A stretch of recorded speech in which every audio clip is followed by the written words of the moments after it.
when smartphones are getting increasingly larger year after year, Samsung is taking charge to overcome that with its Galaxy Z Fold and Z Flip lineup of smartphones. And in this video, I will be talking about the Samsung Galaxy Z Flip 3. It is Samsung's third generation of flip device that was launched alongside the Galaxy Z Fold 3, Buds 2 and the Watch 4 series in the Unpacked event held today. Personally, I love the idea of folding a smartphone to shrink it to half its size. And this is exactly what the Galaxy Z Flip 3 achieves with its folding mechanism. I have been using this phone for about a day, and in this video, allow me to share my initial impressions of the Samsung Galaxy Z Flip 3.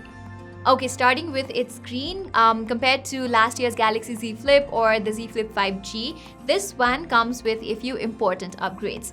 First of all, Samsung has included a tougher glass up front, protected by Corning's Gorilla Glass DX for the cover display, while the exterior front cover gets the Victus treatment.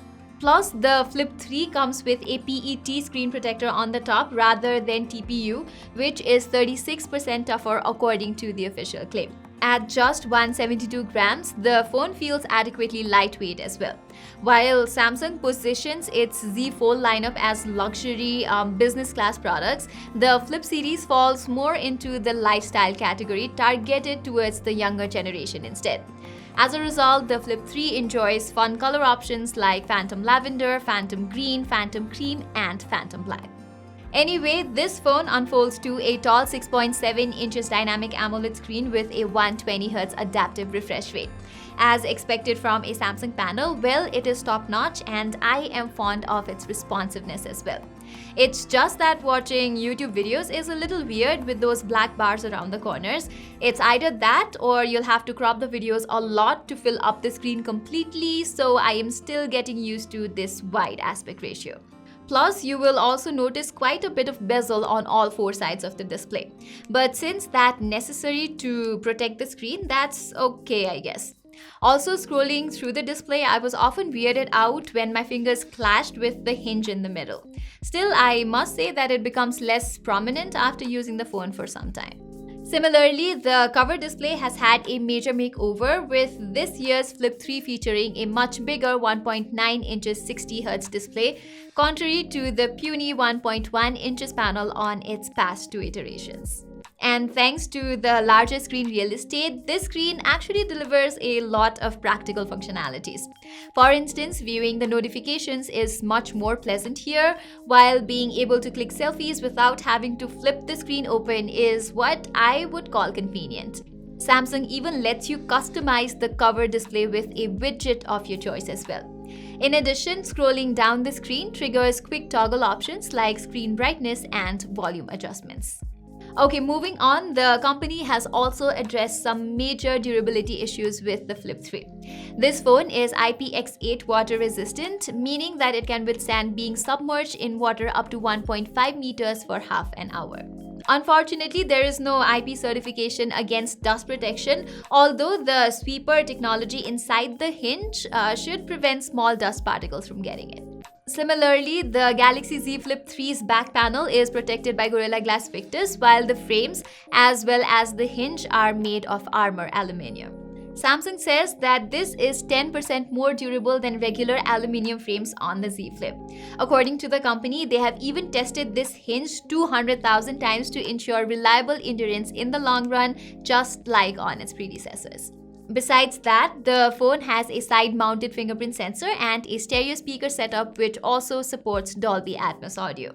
Okay, getting to the cameras, Samsung has borrowed the same 12-megapixel primary and 12-megapixel ultra-wide-angle lens from the first generation Z Flip here. Up front, there's also the identical 10-megapixel selfie shooter. Now, I haven't had a chance to take it for a thorough spin, but I did click a few camera samples, and as you can notice, Samsung's slightly saturated color optimization can be witnessed here too. The pictures do look pleasing though. But again, this is just my initial impressions of these cameras, and I will cover more about this topic in my full review, so do consider subscribing to our channel. On the battery front, Samsung has fitted a dual cell battery here. The top half of the phone houses a comparatively smaller 930 mAh cell, while a larger 2370 mAh cell is located on the bottom half. This totals to a 3300 mAh battery, which is the same capacity as on last year's Z Flip. It's only been a few hours since I've been using this phone, so I can't really talk about its battery endurance just yet. But considering how this relatively small battery has to fuel a huge 120Hz screen plus the covered display, I am assuming that its screen on time will just be about average. Then again, it's a direct trade-off to maintain Z Flip 3's form factor itself, since including a bigger battery would compromise on the phone's slim design. In terms of charging, you get a 15-watt wire charging support here, just like other Galaxy Z Flip phones so far. I had hoped for Samsung to include a faster charging mechanism here, especially considering that this device has a fairly small battery in a dual cell configuration. Okay, performance-wise, you get Qualcomm's top-of-the-line Snapdragon 888 chipset under the hood, and because the Flip 3 has this tall aspect ratio, even gaming has been a good experience so far, at least in terms of how they look. Moving on, I also like the fact that Samsung has optimized One UI very well here, and that shows with features like app continuity. For example, if I have the selfie camera open on the cover screen, flipping the phone open continues the same app seamlessly. This applies to other apps like Phone Dialer and Music Player as well. Now, because of the large layout of this screen, the top edge is not easily reachable with one hand. Yet, One UI does make it a bit easier while using the phone. That being said, the coolest feature of the Z Flip 3 has to be the flex mode, where it can stand on its own at a 90-degree angle. As a result, I can simply keep it at my bedside and let it showcase it like a clock. Attending online meetings is also quite fun now that I don't need to search for something to hold the phone steady on a surface or use my hand to do so. It can even act as a tripod for shooting videos and selfies. I think content creators will be especially fascinated with the possibilities of this feature.